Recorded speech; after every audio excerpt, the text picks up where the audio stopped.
Hello friends, welcome to our channel Creating Essence. I am Megan. And I'm Josh. He's Josh. Thank you so much for stopping by. Today we've been invited to join a collaboration with Rose and Ryan from Wholesome Roots. And the collaboration is entitled The Good, the Bad, and the Ugly of Homesteading. If you wonder what homesteading is, put up a video about what homesteading means to us. I'll put it in an iCard and in the info box below. We will start with the good first because it's always good to be positive first. What is the good of homesteading to you? Getting away from the reliance on commercially produced food. I agree. In addition to that, a huge good for me is teaching our kids about where stuff comes from. Not only where their food comes from and becoming their own food supply, but also teaching them how nature works, how things grow, how the world around us works. Sadly, a lot of kids I know from being a teacher before I had kids, and just from even now talking to my peers who are my age and don't understand how things grow and how things work. I think that is an amazing beneficial thing of homesteading with a family. It's pretty cool because what you find out is the male or father blueberry bush marries the female blueberry bush, and then they make babies. They love each other so much that God gives the blueberries babies. It's science. There are a lot of benefits to homesteading, like growing your own food and saving money that way, but there are also downfalls. What would you say is a major downfall of homesteading in your life?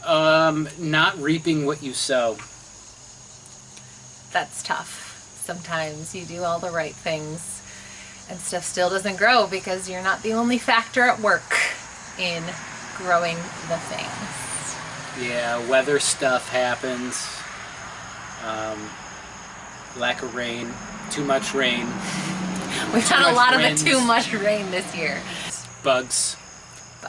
For me, a bad, I guess I would say, could be how it sort of ties up your schedule in a way. I mean, going on vacation isn't just going on vacation anymore. It's not just making sure somebody can stop by to toss more cat food on the back porch every couple of days while we're gone.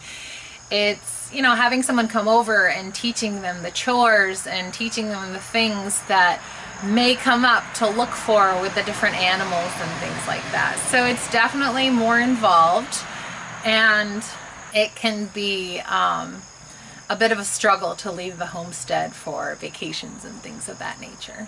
And ugly, I think ugly is like the really bad, and maybe the really bad that they don't tell you about because it's so ugly, they just keep it hidden.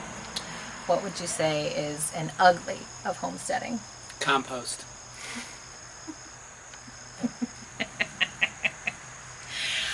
I love compost. Personally, I super love it because the more compost we can make, the less we have to buy.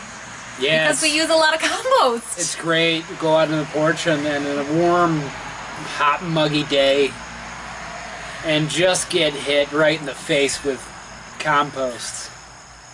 I may not be really good at making compost yet, and I may cross the threshold into the anaerobic and get smelly compost sometimes. But I'm working on it.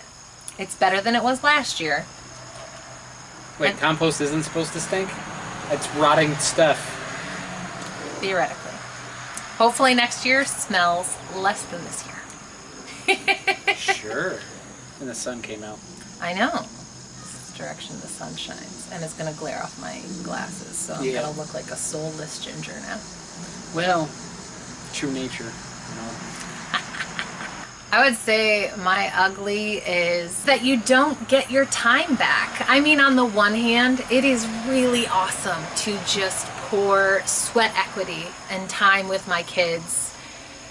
All of us together in the backyard working at something, and I love that I can do that and it doesn't cost me a dime.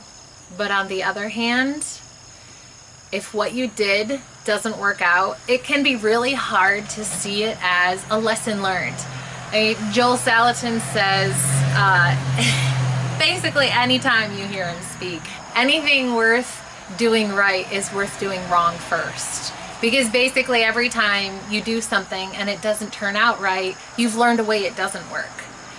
But at the same time, when you've spent months working at something like, say, to grow a garden, our first couple of years here after we bought this house, it was terrible. I mean, the gardens were awful, and then there were times when we did figure things out and do it right, and the weather was awful, and we had, you know, a tornado nearby that we just got some wind from, but it ripped whole zucchini plants out of the ground when we finally had thriving zucchini.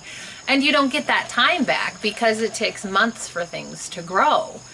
And the frustration of all that and feeling like time is lost and can't be gotten back at times can be so, so discouraging. If you've watched many of our videos, you've seen me kind of belly aching about what a crummy start this spring was.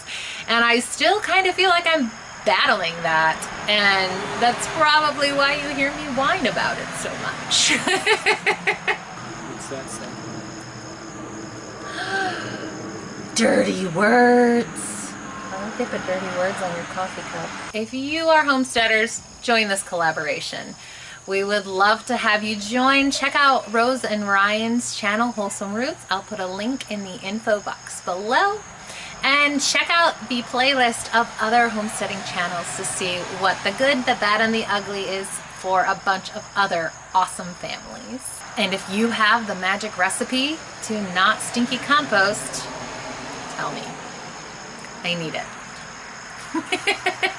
Thank you so much for sticking around today, friends. If you like this video, give it a thumbs up. And if you want to see more videos like this, subscribe. Bye-bye. Action!